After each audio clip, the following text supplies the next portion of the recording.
దేశీయంగా డిజిటల్ చెల్లింపులకు ఊతమిచ్చే దిశగా కేంద్రం ఏకీకృత చెల్లింపు విధానాన్ని ప్రవేశపెట్టి 10 ఏళ్లవుతోంది. 2016 ఆగస్టు 25న అమల్లోకి వచ్చినప్పటి నుంచి ఇప్పటి వరకు యూపీఐ లావాదేవీల పరిమాణం ఏకంగా 13,000 రెట్లు పెరిగింది. 2016-17లో 1.78 కోట్లుగా ఉన్న ఈ పరిమాణం 2025-26 నాటికి ఏకంగా 24,162 కోట్లకు చేరినట్లు కేంద్ర ఆర్థిక శాఖ ఓ ప్రకటనలో తెలిపింది.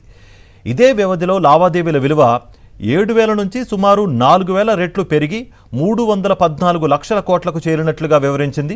రిజర్వ్ బ్యాంక్ పర్యవేక్షణలో నేషనల్ పేమెంట్స్ కార్పొరేషన్ రూపొందించిన యూపీఐ ఇటు లావాదేవీల పరిమాణం అటు విలువ పరంగా కూడా గత 10 ఏళ్లలో అసాధారణ స్థాయిలో పెరిగినట్లు ఆర్థిక శాఖ తెలిపింది. యూపీఐ ప్రస్థానంలో 2026 కీలక మైలురాయిగా నిలిచినట్లుగా వివరించింది.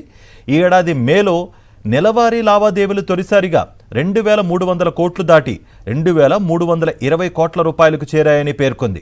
జూలైలో ఇది మరింతగా పెరిగి 2,366 కోట్ల లావాదేవీలకు చేరినట్లు వివరించింది.